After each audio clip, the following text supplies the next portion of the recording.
Of course, you're like, I watch you play Stardew, and you're already married and sleeping with this guy. And we had a conversation about it because you picked the single fucking character that looks the literal most like me. Yeah, and she was easy. Welcome to Chaotically Nerdy, a podcast for nerds by nerds.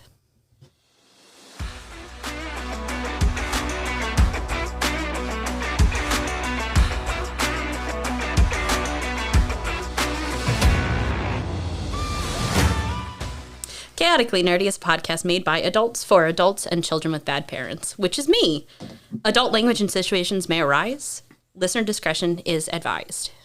Hello, everybody, and welcome to another episode of Chaotically Nerdy. On this week's episode is me, Farmer. Me, Jarrett. And I'm Ethan, I guess. I said Farmer only because I can't remember a single character's name from the fucking game. It's actually me, Tyler. And me, Ethan. And I'm Ashley. And Jarrett's not here. He's not here. And if you would like to know why he's not here, it's because we're going to talk about a video game that he refused to play. Hey, Jarrett, why aren't you here? His response was, fuck that game. So he is here. He's just not in the room recording with us. We invaded his house. Don't let us lie to you. Oh, yeah. It's his house. Everybody knows we record at his house.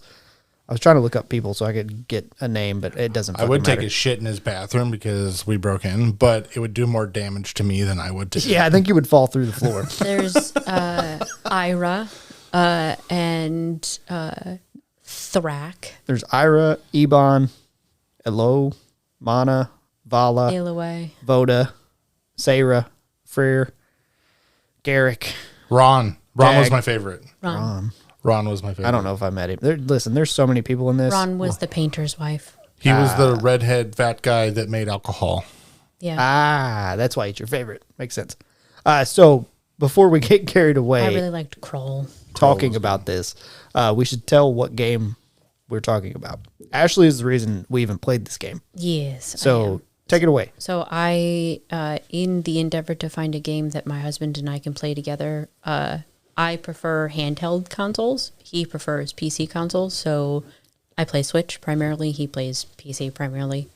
And I asked Copilot, I was like, hey, give me game suggestions that are multiplayer, that are kind of similar to this game. And the game that I was playing was Stardew Valley because you and I have played Stardew together. Mm-hmm. And it brought me up a list of a whole bunch of games. And I was like, okay, cool. I started going through, and one of them was cross-platform, and it was Roots of Pacha.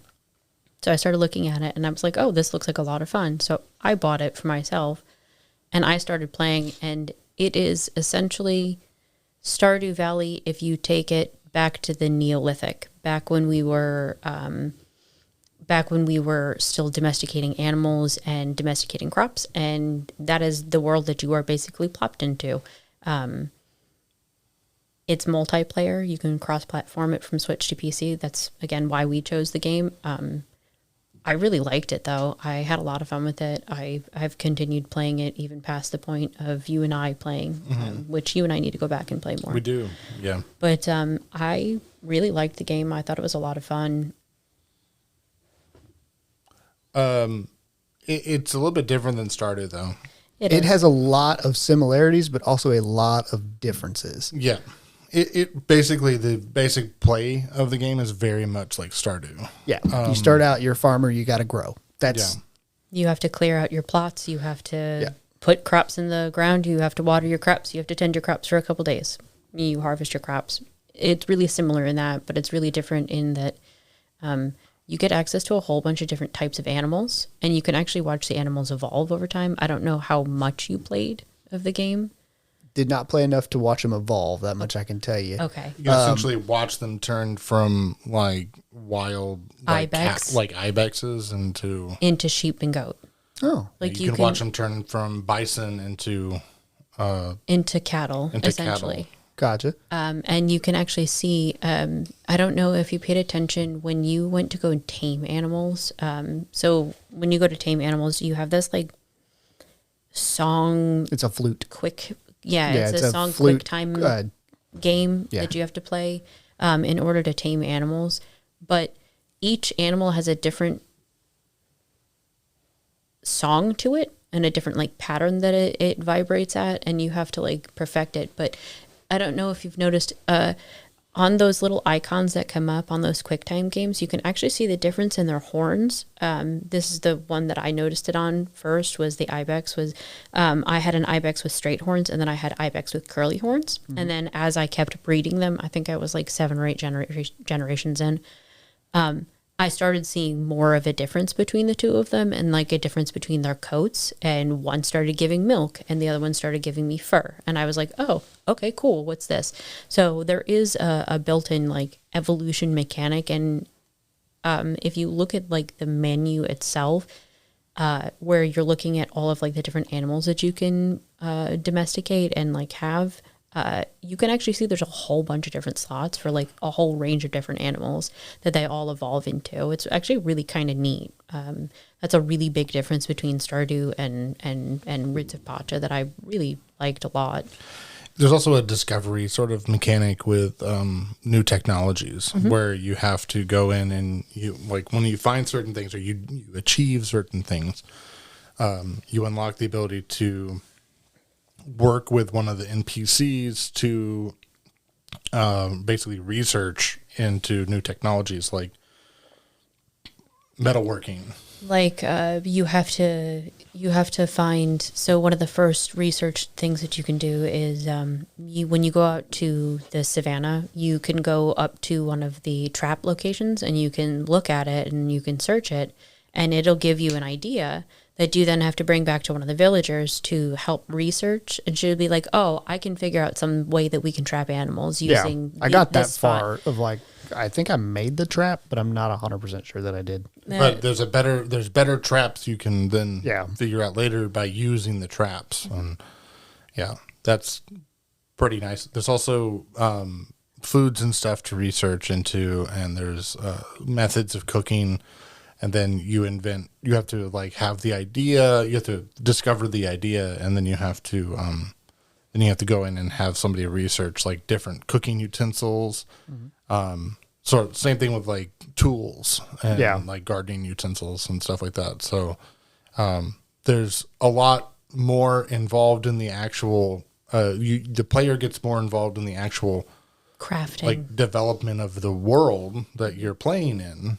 And the crafting than it is in Stardew. Yeah. I will also say to that point that they do a really, really good job of kind of following a storyline.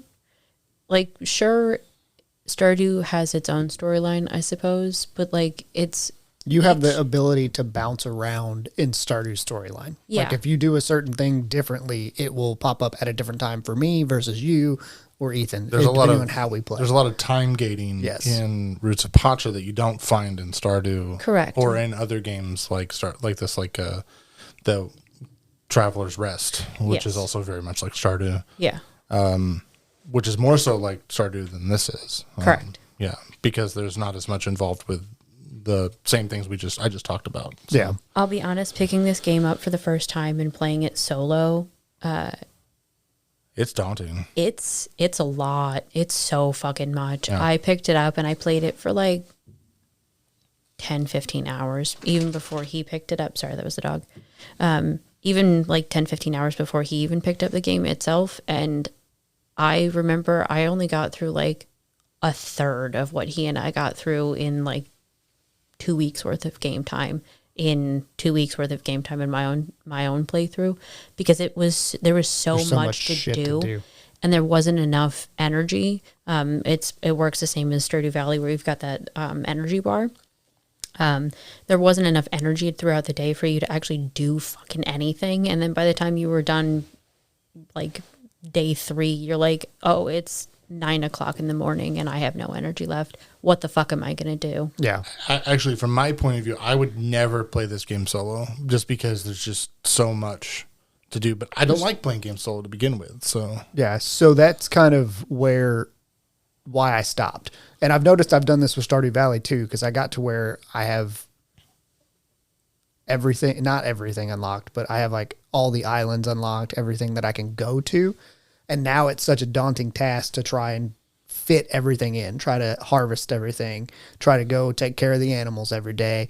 And then get on a boat and go to another fucking island and collect the fucking walnuts that's in Stardew Valley.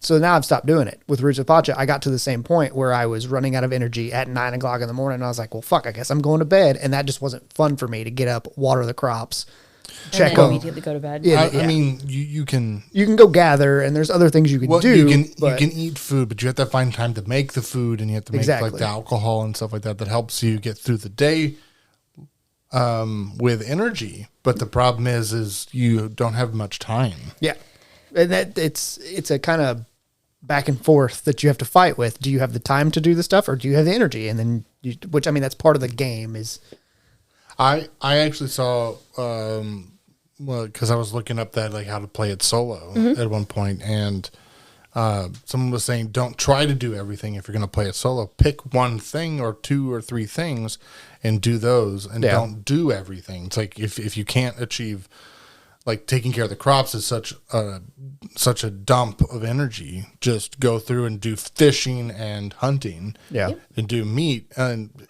like the villagers are all doing like one job apiece. Yeah. For the village, And you're doing everything else. everything at once, and everything that they would be doing normally. Yeah, which they're not going to help you. That's not the point. But if you're the problem is that you just don't have enough energy to do everything. So if you try to do everything, like if you take it and try to do it like you do in Stardew, where you can do everything, you just can't do it. Yeah, there's no way, and because it's seasonal as well. If you're going to do farming, you have to commit to the farming because it's seasonal, and they come up. They have to be watered every day. That takes a ton of energy, and I've been trying to figure out on my own solo play how I can lay out crop fields to be the maximum efficient, while also preserving as much energy as I can, even with like some of the items that we've gotten in the later games, because that's another thing that you can add is you can add items to yourself, which give you bonuses, and like different perks and stuff. Yeah. But one or two of the items will increase your energy level over time, and it'll give you a buffer energy level, which helps considerably. But until you get to that point, that shit, it's a fucking slog, and you're sucks. just like, ugh. Playing with you, very different. It was very different playthrough because you took crop watering, I ended up taking plants. I took hunting, you took fishing. We took like a handful of you can split things. it up between people. Is there? You may or may not know this. How many people can you play with? 4. 4. Okay. Yeah, 4 would be amazing. Yeah, to play with, you'd be able to get things done, and each one of you could take a job and just do it, and because the more that you can do, the more that you can achieve, the more points you get, the faster you progress technology-wise. Yeah. And the faster you progress technology-wise, the faster you can unlock shit. Yeah. And then the faster it's easier to water your crops because then you can just hit a damn waterer. It's easier to manage your animals with Kroll and all of the fucking buildings that you have because now you can build big sheds. Now you don't have to have 17 small sheds. You can have 3 big sheds. There was one thing that I liked about Roots of Pacha more than I liked for Stardew Valley. You got mounts ridiculously fast, which helped because while Stardew Valley is not a small map, like playing on, it's not very big. Like it's walkable. It's in walkable a day's in time. A day. Absolutely. I think if you were to try to walk Roots of Pacha in a day, you're going to run out of time. The whole thing. Yeah. Yeah. You do. Like if you were trying to get like just daily, like if you try to get the daily stuff done in the savannah, you're going to waste about 2/3 of the day. Yeah. Oh, absolutely. Whenever we would play together, I would be like, all right, this is my game plan. I'm going to go take care of my animals really quick. I'm going to go do whatever the fuck I need to do with them. And then I'm going to piece the fuck out and I'll be in Savannah until approximately 1 a.m. And then I'll be back by 1:20. Bye. Yeah. Bless rainy days. Oh my God. Pray for rainy Which it's that way with Stardew Valley too when you first start because you have to spend so much time watering. But they also give you sprinklers very early in Stardew Valley. That's the one complaint that I did have about their sprinkler system, their quote sprinkler system, where the Iolas or what Iolas, Owlays. sure, Owls. whatever the Areolas? fuck they're, them They're things. not aerial. They're not nipples. They're owlays. What they are is they're stone lined pits. Yeah. That you fill with water. Or they're intentionally cracked pots. Yes. That is also another way That's a very... That brings up something that I got from this. Not knowing too much about the Neolithic outside of just basic knowledge I got in school. And what you've learned from me. And what I've learned from you. This taught me a lot about what actually was going on during the Neolithic when they were doing like farming and stuff. And how things would have been. Because it got me looking into like the names of things. Like what is an owlie? Yeah. You know, and I went and looked it up. It's like, oh, well, this was an actual thing. And some people actually still use them.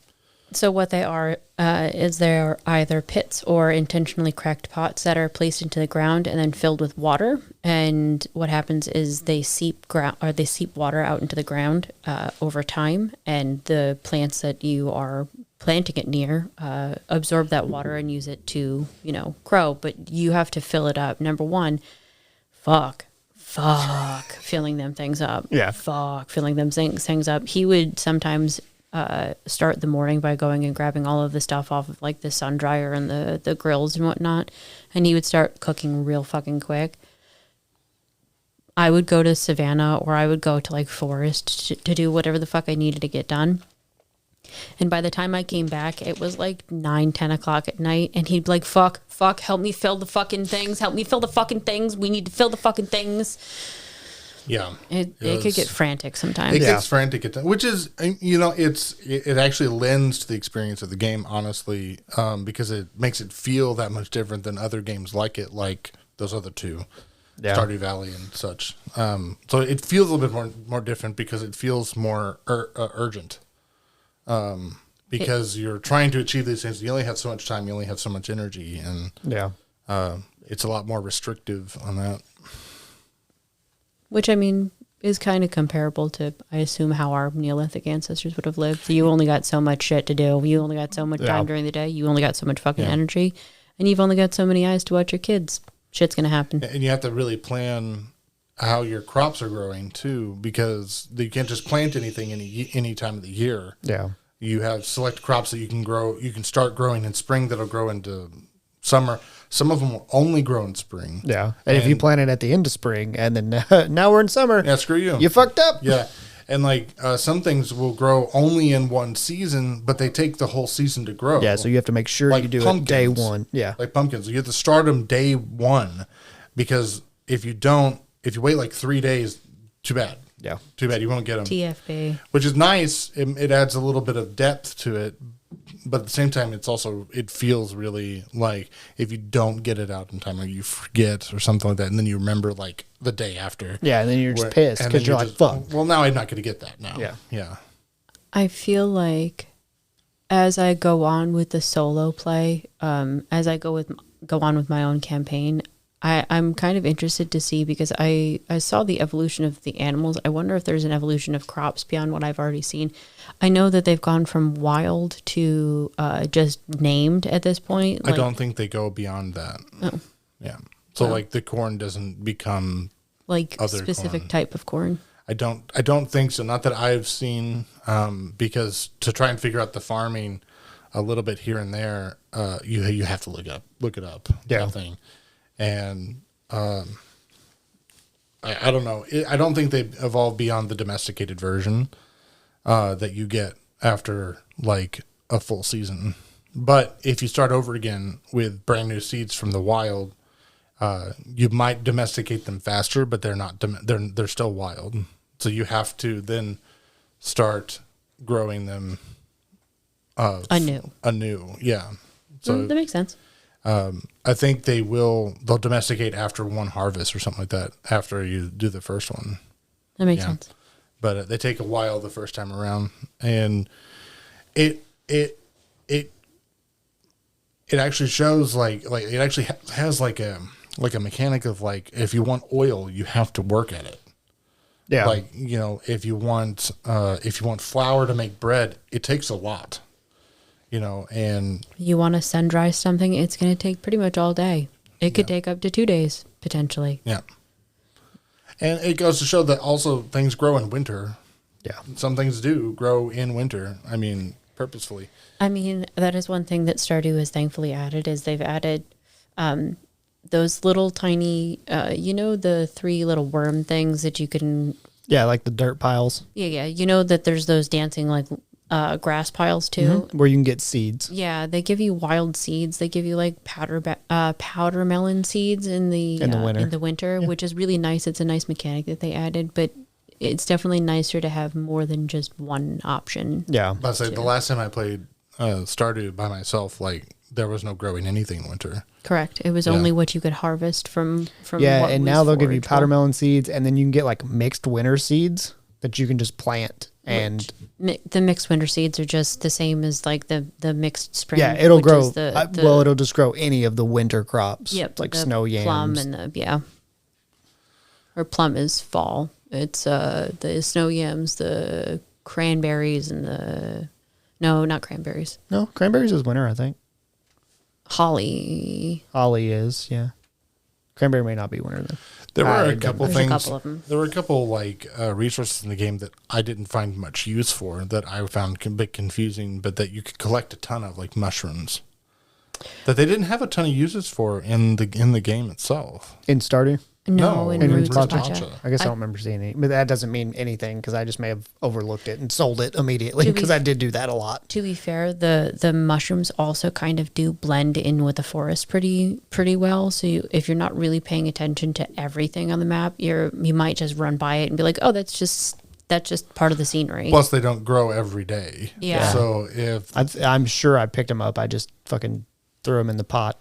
Yeah, that's completely That's fair. what I did with most everything I got. that is not, I mean, it's a slow way to do the game. Yeah. But I mean, saving the stuff and then finding the actual use for it was always a bit easier. But like pine cones, like there's only so much you can do with pine cones. For fuck's sake, there's only so And many there's things. so many of them. Which, I mean, to be fair, you can actually, something that I've learned that you can do in Stardew Valley as well is you can set up a logging operation really fucking easy by just using those seeds and just planting shit and going. That's actually something that I'm doing in my own personal solo play right now is in the lower field, so there's 2 primary fields that you can either plant or have pets in.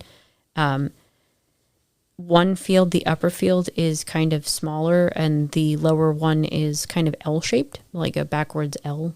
No, it's a forwards-facing L. Never mind. It's a regular L, but it's a little bit larger than the upper one. But in the bottom boot section of the L, I have planted pine trees and I forget the other kinds of trees that you can have in that game, but there's a couple different like just wood species that are down there that I'm growing that I'm going to be used specifically for just logging purposes. Do you think that? Well, I know what I think, but how do you feel about the difference between like interacting with the NPCs between Stardew Valley and Roots of Pacha? So maybe this is my autism coming through. Maybe because I don't like talking to people, right? I'm not a very people-y person. Yeah. I don't talk to people in Stardew Valley or in Roots of Pacha. I've taken, at this point, because I realize that there are mechanics within the game, I've taken like some of my artisan products and handed them to like the randomest people that I can find. I'm like, oh, you're the first person that I came across here. Here's some dried strawberries. Fuck off. But I don't usually talk to people. I do find the fact that you have multiple interactions kind of interesting with people because you can not only talk with them, as you get to know people, you can also dance with them. You can also hang out with them. There's like a whole bunch of different social options that you have with people, which is kind of really They have individual neat. stories, but Yeah. you have to interact with them in order to get them. Which, I mean, that's, It's the same with Stardew. yeah. Because that's something that I actually done I on didn't this care last. about them in Stardew. They don't give you anything in return. Like realistically, besides the little cutscene, that's Roots- also time dependent because you have to be at the right spot at the right time for the cutscene to even activate. In Roots of Pacha, they'll give you gifts over time that are very, very useful. Some of them are very Well, useful. and like the NPCs too, there's a good chunk of them, at least as far as I got, that do stuff. Yeah. Like you need something built, you go talk to this guy. Like in Stardew, you talk to Robin, but realistically, Robin and Pierre are the 2 that you go to for things. No, Robin, the Pierre, Clint. Marnie, Clint. See, I after I bought my animals, I've said fuck off to Marnie. See, and I've said completely fuck off to Pierre because fuck Pierre. I mean, that's a whole subreddit, by the way. That's a whole subreddit. That's not even a fucking joke. He is a real fucking bitch. And I'm not a part of that subreddit, but I have participated in that subreddit. It pops up for me occasionally Yes. because as I was looking at Stardew Valley stuff, it didn't cause fuck Pierre to show up. And Correct. I looked at it and was like, all right, yeah. And then Pierre did the whole thing where he wanted me to get him a bunch of shit and tried to sell it for like $6 million or however much money, and nobody would buy it. And I was like, you're a piece of shit. Yeah, he's a gready bastard. It's basically what it comes down to is his entire subreddit is just hating on him for being a greedy fuck. So do you think the NPC interactions are better in Stardew or better in Roots of Pacha? So I didn't have enough NPC interactions in Pacha to say one or the other. You're almost too damn busy. Yeah. Yeah. And really I mean, difficult. that's the thing. I didn't really talk to anybody in Roots of Pacha unless it was something that I needed to do. Like the lady that makes tools. Yes. Unless I had to go talk to them, that was like the only time I did. I would talk to other people randomly, but that's because I was looking for that person and ended up in the wrong spot, accidentally talking to the wrong person. I know there were days where one of us would just take off from doing anything just to interact with people. You more than me, yeah. Yeah. You way more Checks than out. me. Well, if it was Yeah. a rainy day and we didn't need any metal, I mean, I would take the opportunity to go and interact out with everyone in the huts. give gifts to people so that we could get more interaction with them. Mm-hmm. Yeah. Yeah, by the time you and I stopped playing, I had like maybe 1 or 2 hearts with every person, and you had almost max hearts with everyone. I was like halfway on most of them, and then some of them I had rather high because they were easier to interact Well, that's with. like me in Stardew Valley. I had the highest with, is it Abigail? That's Pierre's daughter. Because I'd seen a post in Fuck Pierre about, I took your daughter, you punk ass bitch. Fantastic. Which was because he married her. But she's the Fantastic. easiest one to get because you give her amethyst as like one of her loved gifts, and you get amethyst by the fucking truckload in the mines. Oh, yeah, you do. So is it that way with any of the NPCs there that it's just really easy to gift them a certain thing, or Some of them, yes. Like the old man, he's easy to get gifts for. I mean, he'll take just about anything, and it's positive. The one that sells seeds. I don't know if you. That's your grandfather, your Grandpa. adopted Yeah. grandpa. Yeah. He's really easy to interact with. There's a couple others that are pretty easy to interact with. One of them really likes pine cones, and they're fucking everywhere. So it's really easy. it's really easy to give it that That's the lady that goes out into the forest. Yeah, she really likes pine She's cones. she's the clothing lady. Yeah, she's married to Wolf Girl or something like that. yeah, I think that's right. I think so. I think so. I don't want to just call you out on this, but the one I found the easiest to interact with, just because like the gifts were like really stupid simple. Oh, stop it! I can't even remember how to pronounce it. It's Eloe. It's Eloi. Eloe. Eloe. Yeah. So you Eloe. remember her name? I don't. You're holding a grudge against her. Shut up. We were gonna get married, and then we stopped playing because somebody got just a little bit jealous. Of course, you're like, I watch you play Stardew, and you're already married and sleeping with this guy. And We had a conversation about it because you picked the single fucking character that looks the literal most like me. yeah, and she was easy. I love you. What? You're not leaving. Pick up your headphones. fuck yourself. Pick up your headphones. She doesn't have to pick up her headphones. She can hear you just fine. We're 3 feet apart. I love you. I'll remember this. I'll remember. I know you will. The whole reason I didn't even get married in Stardew Valley was because once you got married, if you gave gifts to anybody, like any other eligible bachelor, your married person would be pissed off. Like you would lose hearts with them. And I was like, I'm not doing this until I have like 5 hearts with everybody. Yeah. Well, then it got to be so much of a chore trying to get to 5 hearts with everybody that I was like, fuck this, I'm done. And I just went off doing other things. Oh, see. and now I've got to the point where it's so much shit that I've stopped playing it. Both games that I've played to almost completion, I've gotten married. I got married to Alex the first time, and I got married to Elliot this last time. And from what I have noticed, Alex didn't give a shit if I gave presents to somebody else, and I haven't really given a gift to anyone else aside from Elliot outside of him in this game. So I couldn't tell you if that's still a thing, but I don't think I've ever noticed that. I don't know. Jealous bitches be jealous. Yeah. Shut up. That's Not just what you. I'm not talking about you. I'm talking about Elliot. That jealous bitch Elliot.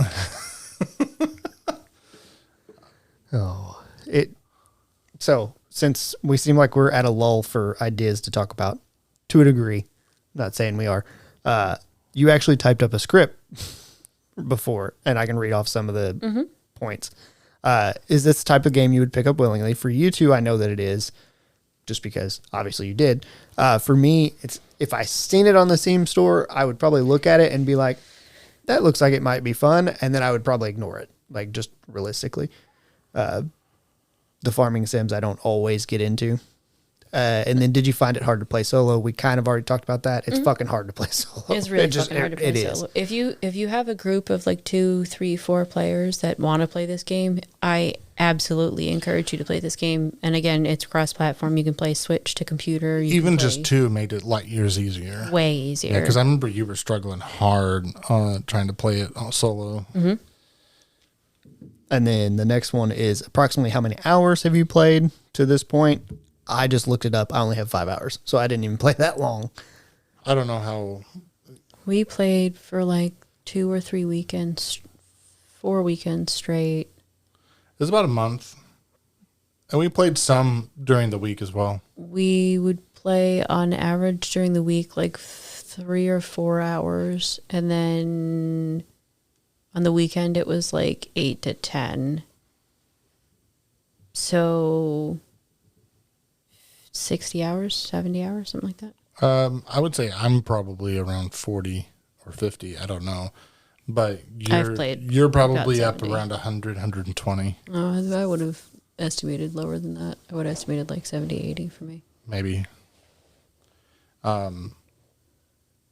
also have a habit of playing games like that, though. So, hey, you got me Traveler's Rest, which is very similar. It's basically Stardew Valley, but you're running an inn. Yeah.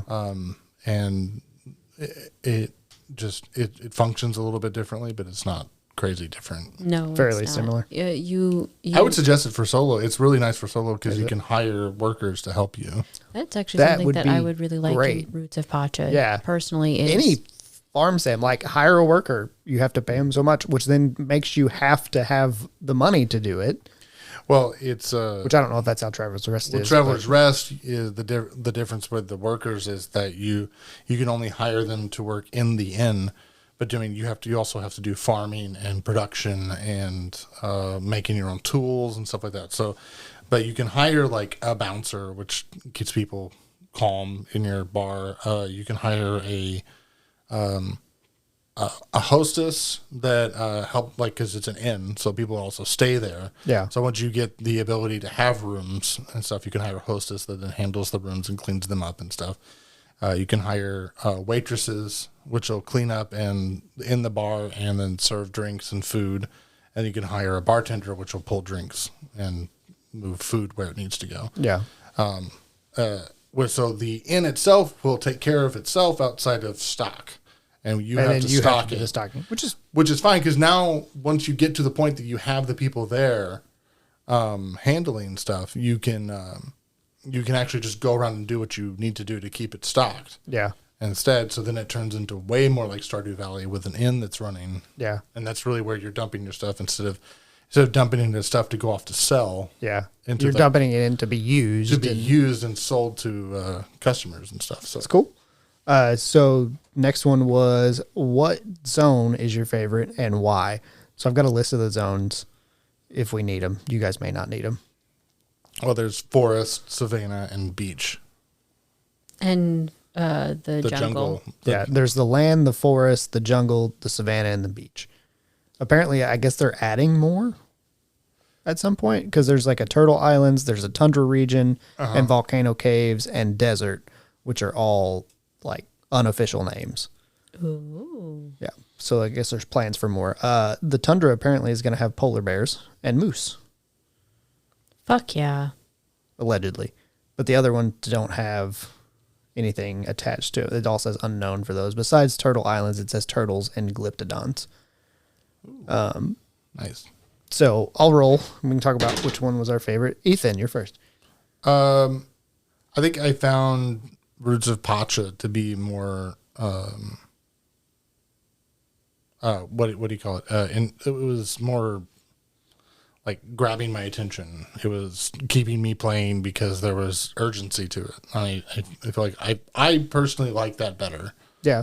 The urgency actually made me want to keep doing the things, whereas in Stardew, it's more like I have to find the motivation within myself to do things on a game to make fun, and it's not as easy. Okay, back to the question though. What was your favorite zone?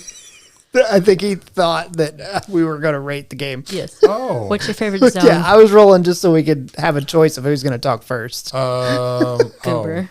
Sorry. It's okay. It's all good. What's your favorite zone? I'd say the jungle is the most interesting because it evolves as you go through. It's fair. As you progress, it changes. I would also consider the cave system to be its own bio as well. That also changes over time as you unlock explore. stuff. Yeah. Which was neat. Mm-hmm. Ashley. So I spent the most time in Savannah, honestly. I spent so much time in Savannah, just running around. And I think the spread of animals in the Savannah was really interesting. When you and I stopped playing, I had just gotten another herd of not bison, but they were like a step to the cattle side group of animal that like they were considered cow, but they weren't cow. Yeah, they were cow-like. They were not cows. We had just gotten them, so I really liked the spread of the animals, and I liked the fact that I was getting new animals being introduced to that zone as well. That was kind of neat. Mm. Also, it was really massive. And was it the Aurochs? my time. It might be. Well, I'm just looking at the animals now. Aurochs. It might be the those seem Aurochs. like the two that look similar. Yeah, it doesn't have any others that are similar to those, so it had to be those. It has to be the Aurochs then. And then me, I like the Savannah. It seemed the largest. Mm-hmm. It may not have been. It just felt that way. It was the largest. It was. Yeah. And the animals in it were the neatest to me. I immediately was like, all right, I got to figure out how I can boot these animals out, like the ones I had, the boar and the ibex, so that I could get the other ones. Got to get that bison. We looked it up because we were curious. The rabbit, the cat, the wolf, the mammoth, and there was one or two others. They're only in-house pets. You can't have them as like a breeding program. Like I was really disappointed to learn that I couldn't breed my mammoth. I was like, what the fuck? I don't want a mammoth in my house. We had this conversation the other day. I agree with that. We did actually have this conversation the other day. I don't want a mammoth in my house. We were discussing how big a mammoth or a mastodon would be in our living room. If it would take up your whole house. Not our whole house. I don't know how big your house is. Listen, our shithole might be a post stamp, but it's not that. It would take little. up your whole house because it would knock your house down in about 15 seconds. It wouldn't take that long. It would be like -5 seconds. The house would see the mammoth and be like, shit itself. Just fuck this shit. Accurate though. Hate that. Groans. Groans. And then next question was, what is your preferred chore? And what was the task that you gravitated towards? We'll roll again to see who talks first. Ashley. My preferred chore that I usually went towards, I really liked going out and setting traps. It's either going out and setting traps or taking care of the animals. I liked that a lot. I think those are my two favorites. It's me. I really liked fishing. It took me forever to like really understand how the fishing went and like how to be decent at it. It's different. But it was an interesting thing. And then Ethan. Taking care of crops. Honestly. Just the watering? Well, it's not just the watering. It was like planning it out and getting it put down and then making sure that's working and everything. And then and then I like that. That was second. Probably second would be cooking. I'd say the crops were my second. It was something is so satisfying about watering the plants in those type of games of just being like, here. There's something really satisfying about watching the progress that you make. Yeah. Going from seed to full grown plant. But in all honesty, for survival games in general, I am a base bitch at heart. So You are camp mom. yeah, I do camp mom things. I know. Yeah. It happens all the time. Yeah. Every time. Yep. It's like, build this. Yeah, Make this. All right. I'm going to combine these two questions because they kind of are compatible. Have you paid any attention to the stories the villagers told, and have any of the villagers or visitors stood out to you? I'll go first. I didn't pay attention to anything they fucking told me. I mean, just honest. I didn't talk to them enough. I didn't feel like I had enough time, which I know you can talk to them whenever you're running out of energy, but when I'm running out of energy, I want to be able to do shit. Solo play is very rough, so that's understandable.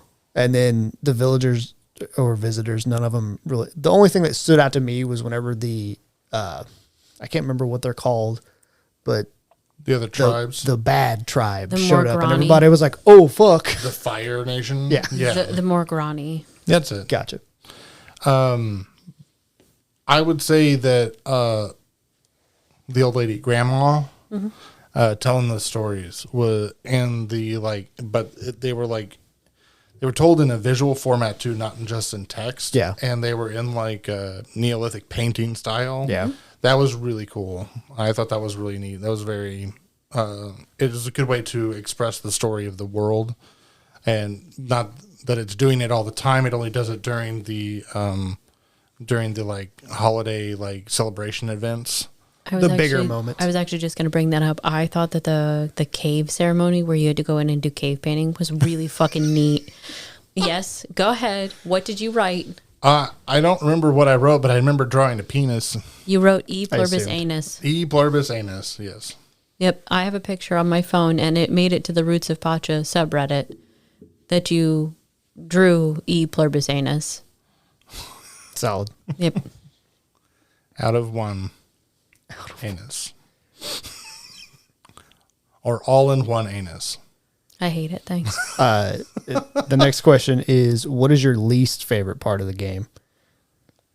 Wait, I don't think Ethan and I answered. Who are? Oh, he favorite? did. He said grandma, and I thought you agreed. That's why sorry. Go for it. It's okay. How dare you? I think the only one that really stood out to me, honestly, was Frere. And it was mostly just because he reminded me of like one of my childhood friends, honestly. I like Ron. I liked Kroll too. I liked Kroll a lot. The old guys. Kroll was my buddy because I used to bother the fuck out of Kroll because I was like, Kroll, I know that I just moved this house like 2 fucking inches this way, but I need you to move it back. Thanks. He probably hates me, and it's okay. So what about Frere? I missed it. Just Frere reminds me of one of my childhood friends that I met in like 3rd grade. The guy that I was friends with until I was about 18, 19, but reminded me a lot of him, and I was just like, okay, I'll store that. But yeah, Frere and Kroll. Gotcha. And then least favorite part of the game. Ashley. Least favorite part of the solo play. I'll agree. I'm not rolling for me. I'll roll for you. Then go for it, bud. It was the restriction on time and being able to get things done that you need to get done versus trying to get in and make progress in the cave. It was hard to find time to do that, which I know is part of the game. But I would say that the time restriction, while interesting, is too much. Yeah. Do you think, I know you guys played together with the two of you, do you think if there was a 3rd or 4th person, do you think that would increase the likelihood of you being able to do that or help mitigate some? Go ahead. I definitely think that adding a third or 4th person would change drastically our time management skills, drastically change what we need to get done and who needs to get what done. Sorry, I'm blowing weed away. But I feel like adding another player would definitely change how long it takes people to do things because everyone can come together and water crops. Every fucking person can do that, right? But if you have somebody who needs to go to Savannah, but you only got two people and you are watering crops and taking care of your plants, and you have to take care of, clearing out a plot because you need XYZ because you're expecting another baby animal and you need to make room, right? You don't have that time, but with the third and fourth person, you could potentially have that time. Now, that being said, is a third person might not necessarily be helpful. They might do fucky things, like they might continue to go fuck off in a specific zone and not do stuff. But that comes down to the crew that you're playing with, less than the actual game itself. I feel like adding a third person with the right group of people would be a blessing, definitely. With the wrong person, they might be accidentally knifing your crops on accident when they're just about domesticated. Yeah. And that would be Or really frustrating. Just I fucking really ruining everything. Didn't mean to. Wasting time. I did it too. Don't worry. I really didn't. It's easy to do whenever you first start playing. Yeah. Oh, absolutely. Learning how to switch your tools in a convenient way, especially for me on the Switch, was challenging at first. It definitely takes a little bit of getting used to, but once you get used to it, it's no big deal to remember to leave your shit to your bucket so that you don't. Yeah, that's any game. It's just getting used to. Yeah, you just have to get used to the controls. Yeah, it's true. Thank you for the nicotine, by the way. Mine died. You're welcome. Oh, it's so loud. I don't really have anything else. There wasn't. The last thing was how far did you get, but we already talked about that for the most part. We made it to year 2 or 3. 2.5. Yeah, somewhere in there. Fall, like the fall summer. of 2. I think we had just hit early fall. Just hit fall. That's right. I couldn't even tell you how far I actually made it per that because I didn't pay enough attention by the time I stopped playing it. We made it far enough that we had set up hammocks. We had set up a fire area. We had set up a couple different of the town. The points that you go towards like town contribution things that they make for like all people in the village to enjoy. We made it like 8 or 9 in before we quit. The horrible, the one of the funniest things about it to me was just all the vegetables that I didn't want to use. You can ferment most of them and then feed them to the village. And it's entertaining. It's like I just fermented all this broccoli. I made wine out of it too. It's you can have it Here. All your farts are gonna smell awful. Yeah. Just straight broccoli Ron's wine like farts. guzzling it down. He's like, I Fucking don't care. love this shit. It's got alcohol in it. I I'm don't care. 3 bottles deep. It's great. Broccoli wine farts. Ew. Oh, the broccoli wine shits. Oh. All right, let's rate it. I know we don't have to rate the game because that's all opinion based, but Ethan. Out of 10? Yeah. No, out of fucking 4. I'm saying we always do 10, but you never Perfect know. 5 out of 7, my lord. I've not played it because I only played it with 2-player. Yeah. And so I you not played know solo. it would be much lower solo. Yes. But I would rate it at 7.5 at maybe the lowest. Probably be 7.5. I really enjoyed playing 2-player on it. That's Gotcha. really nice. Okay. That's me. I'm going to give it a 6.3, and that's because of solo play. I think if I would have played with somebody else and been able to do that stuff a little bit more efficiently, I may have enjoyed it more. I'm not going to say I will have, or, If you want to play a game in multiplayer that either of us or both of us have, You can just ask. just say something. I get that, but it's the timing of most things for me because I can't play video games until my kids go to sleep, Yeah. which is 9 o'clock or later. Which A is- lot of times that's me during the week though. Like it's not on the weekends. Just say something because Well, I didn't know how late you guys stay up. Midnight. midnight No, well, usually. fuck. 11 or midnight. Could have been playing games this whole time. Yeah. Fuck yeah, man. You should I've- just say something. Listen, I've been hooked on Arc Raiders. Phonics. Yeah, Hooked on Phonics. That's what I should use. Maybe I'll learn how to read. That's because I don't have Hooked on Phonics. Yeah, you should be hooked on it. Yeah, that's what I'm saying. Dumbass. I've been hooked on Arc Raiders, though, and it's got me gripped right now. Yeah. I just don't stop fucking playing. Sorry. Ashley. I'm in a difficult position because part of me wants to rate it high because I have high hopes for the game only based on what I've already seen and what I've experienced out of Stardew and knowing kind of like the expansion that you've already acknowledged that they're talking about. So I have really high hopes and like part of me wants to rate it like a 8.8. But the other part of me goes, but solo play, bitch. But fucking solo play. 8.41. So I also think that we should preface this with solo play is not impossible. No. It is considerably more difficult, but it shouldn't turn you away. No. But I also don't feel like you should be at such a disadvantage if you play by yourself that when you pick it up, you feel like you have to go do a mountain of research to be able to effectively do what you need to do to play the game. Correct. So my recommendation, because I have been playing quite a number of hours solo, like 30 plus hours solo, my recommendation is if you are going to do it, again, what you said, Ethan, which is don't push yourself to do absolutely fucking everything. Do what you need to get done that day, and that's it. If you need to get done, like watering and taking care of your animals, and then you have like one other thing that you want to get done, do what you need to get done first. And if you can get it done, do it. If you can't get it all done, don't fucking worry about it. Go do what you want to do. It's okay to leave stuff left undone too. Well, and because like if you do just fishing, because you like the fishing, so if you do just fishing, you can make plenty of progression points by turning in just fish that you have cooked or whatever. Yeah. The problem is getting like for the more progressive like recipes, if you're cooking it,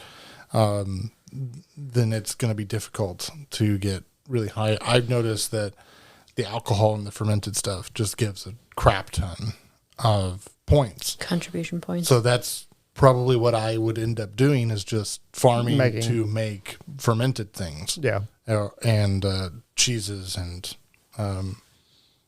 oils and stuff like that. And probably what I would do is just do that. If it were me playing by myself, that's what I would do is I would farm for that purpose. Yeah. With the idea to try and do that. And everything else kind of goes to the wayside just because. I might do some of the animal husbandry stuff to get the milk, but I wouldn't do much more than that. So because my original character joined your game, I created a new save file so that I wasn't corrupting my original save file, so that one was completely separate. That's between you and I. So I have a new save file. One of the immediate things that I did was I went as fast as I could to Safari and I got the garbanzo beans. And I planted the absolute fuck out of them. And I also got olive trees and like all of the different like early trees that you can get, like pomegranate and whatnot. Mm-hmm. And I planted a fuck ton of them. And that's all that I'm doing is I'm just getting my orchard set up so that I can get what I need to push what I would like to, and then just taking a season doing one thing. Correct. Yeah. That's kind of what I was talking about, because you need all the resources to progress. Like you need the fur, you need the leather, you need all this stuff to progress, but you don't have to do them all at once. Just take a season to do one thing. Yeah. And push yourself into further things that make things easier, like getting the owlay. If you are even struggling with a season, push it to a year. Get yourself into a rhythm where you go, okay, this is where I want to plant the things that I would like to plant. This is the season that I would like to plant them. Even if you take a whole year to plan out what you're going to do that next year, that's okay. It's something that I do with my Stardew Valley game. It's something that I do with the Roots of Pacha game that I'm playing now. It's something that it's completely okay to do, and I recommend. I don't recommend rushing through and just trying to push yourself to do everything that you can. Do what you need to in as long or as short of a period as you need, even if that's a year, even if that's 2 years. Do what you need to. Take what time you need to. That's my recommendation, definitely. Jarrett, rate the game. Rate the game. 0. Oh my goodness. Fair. He didn't play it. His opinion doesn't count. Yeah, it's true. Because he's a bitch. Okay. Is there anything else we want to talk about with the game? Or we covered I mean, a good majority of it? I wouldn't say don't play it solo. I would say that just be aware that it's really difficult. It is difficult. That's the thing. I don't think you shouldn't avoid it just because you're solo. I think you should just be aware. We'll make a suggestion that if you want to play it solo and this turns out to be too hard or you're worried about it being too hard, there are other Stardew-like games out there that are also really good solo. Correct. Traveler's Rest is one that I really like. Which the thing is, if you're really into this style of game, it won't bother you as much. Right. It's not my favorite type of game. It's a play it whenever I also don't want to dissuade people from picking it up and playing it solo. Not at all. Go ahead, pick it up solo. It's completely doable. It's something that I'm doing. What I would like to urge is if you pick it up, don't have the expectation that you're going to pick it up the same way that you would pick up Stardew Valley. Don't expect yourself to be able to pick it up and get through everything well the first time. It's going to take time. It's going to take seasons to do things. It's going to take a long time to do things in game sometimes. And I know that the want to rush is really bad, but you really especially because they like, give you a task. Like the trapper says, "Oh, I need this to make the traps," and then you're like, "That's on your mind because that's the last thing they told you." So you're like, "Okay, I got to do this. I got to do this. Got to do this," and then it feels like you can't get to it. Which then feels like it's more frustrating at times. I mean, when you and I were going for Obsidian the first time, I kept getting really frustrated because you would go and grab Obsidian and I'd be like, oh, okay, cool. We have enough for me to get this tool because I need to finally get this tool, right? And he'd be like, no, I only got enough to do this and I needed to do it first. And I would be like, oh, okay, fuck me, right?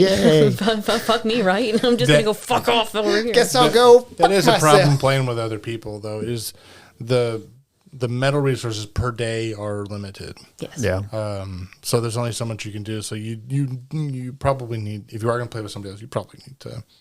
Which we did end up talking about. I'm going to go get this, and then the next day I'm going to go do it again, so that you can do it as well. Yeah. Yes. And so that both of you can complete the thing. For the most part, I would keep my patience too. There was only, I think, once that I was like, what the fuck?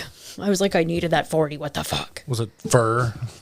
You needed fur all the time from me. It was those allays because I was making because the allays are 3x3s. Yeah. That automatically water the plot around it. I put the 3x3s right next to it to a checkerboard. Yeah. And so that I would only have to fill those instead of actually watering the plants myself. Yeah. Which reduces the amount of energy it takes to water everything, but it's just but it takes a lot of resources. Yeah. And she was feeding me all the fur for it because I was not out getting it.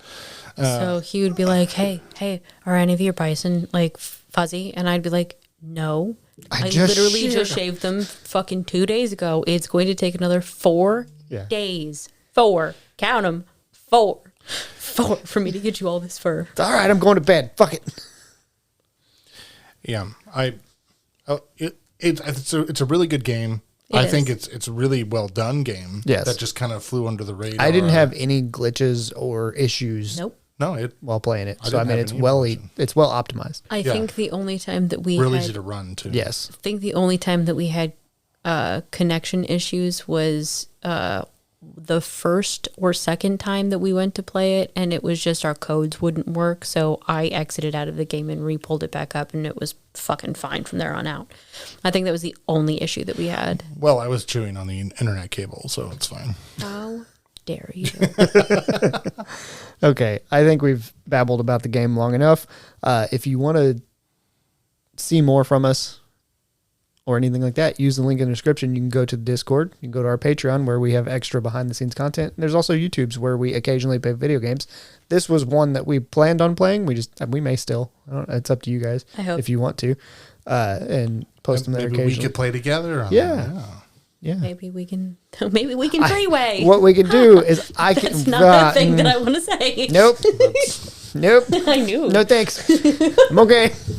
Yes, Corey, you do get to make fun of her for that. Yep. Please. Let's be honest. Corey wishes he was the one who was fucking saying it. True. He just wants a three-way between me, him, and Tyler. That's my point. That's my point. Donate enough money, I'll make it happen, Corey. Also- That's a lot of hair. Also, completely. That is a lot of hair. Completely and utterly no, thank you. I love you to pieces. No. Oh. All right. Well, we appreciate you guys listening, and we will catch you on the next one. We do? No. Adios.